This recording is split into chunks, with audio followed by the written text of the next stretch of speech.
হয়, আমাৰ তামোলপুৰ সমষ্টিত গৰাখহনীয়াটোৱে চবতকৈ ডাঙৰ সমস্যা।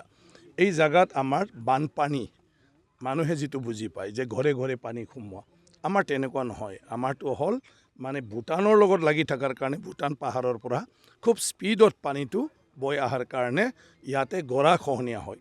আৰু গৰাখহনীয়াত বহুত মানুহৰ মাটি বাৰী, ঘৰ, স্কুল সেইবিলাকো আমাৰ চব গুচি গ'ল। সেইটো কাৰণে তাৰ প্ৰতিহত কৰাৰ ব্যৱস্থাটো আমি যদি কৰিব নোৱাৰোঁ, তেতিয়াহ'লে ইয়াৰ পৰা মানুহ চবে মানে নিজৰ গাঁও, নিজৰ স্থান এৰি ফালে বেলেগত যাব লাগিব। তো যাব ক'ত? সেইকাৰণে এইবাৰ মানে আমাৰ হিমন্ত বিশ্ব শৰ্মা ডাঙৰীয়া মুখ্যমন্ত্ৰী হোৱাৰ পিছত এটা বিশেষভাৱে গুৰুত্ব দিয়া হৈছে যে য'ত মাথাউৰি লাগে, মাথাউৰিৰ ওপৰত ৰাস্তা পৰ্যন্ত কৰা হৈছে, যাতে মাথাউৰিটো টাইট থাকে আৰু মানুহৰ কাৰণেও ব্যৱহাৰযোগ্য হৈ থাকে। এইলৈকে ব্যৱস্থা লৈছে।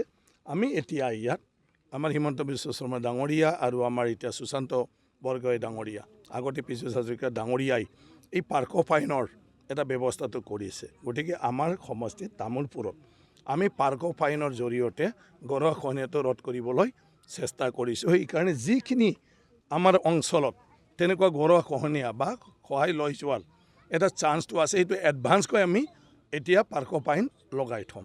পাৰ্কোপাইনটো আগৰ নিচিনা নহয় যে আমি ক'ৰবাত 2টা 3টা 4টা পেলাই থ'ব।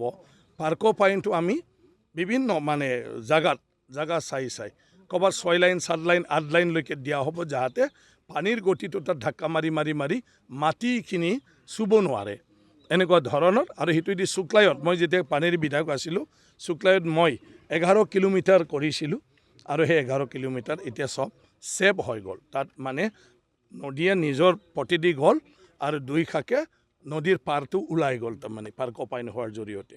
তো এই মটংগা নদী, আমাৰ দাৰাংগা নদী আৰু পাগলা নদী, আজি চবটোৱে মই পৰিদৰ্শন কৰি আহিছোঁ। অলৰেডি তাত আমি কাম কৰিবলৈ দিছোঁ আৰু কামটোৱে আজি মই চাবলৈ আহিছিলোঁ আৰু ৰাইজৰ আৰু কি পৰামৰ্শ আছে। গতিকে আজি ৰাইজ, ডিপাৰ্টমেণ্ট, ময়ো থাকিলোঁ, ঠিকাদাৰ প্লাছ আমাৰ এডমিনিষ্ট্ৰেটিভ অফিচাৰসকল আহিছে, ADC, যিহেতু সেইটো আমাৰ নেশ্যনেল মানে আমাৰ নেচাৰেল কেলামিটিছ, অসমীয়াত আমাৰ প্ৰাকৃতিক দুৰ্যোগ, সেইটো হ'ল প্ৰাকৃতিক দুৰ্যোগ। গতিকে প্ৰাকৃতিক দুৰ্যোগটো এডমিনিষ্ট্ৰেশ্যনে জানিব লাগে। তাৰ কাৰণে আজি আমাৰ লগত আমাৰ DC অফিচৰ পৰাও প্ৰাকৃতিক দুৰ্যোগ চোৱা বিষয়াসকলে ADC আমাৰ লগত আহিছে। গতিকে যিকোনো টাইমত যিকোনো বিহিত ব্যৱস্থা ল'ব লাগিলে এতিয়াৰ পৰা আপোনালোকে DCক জনাব, আমাৰ ডিপাৰ্টমেণ্টক জনাব আৰু মোক জনাব।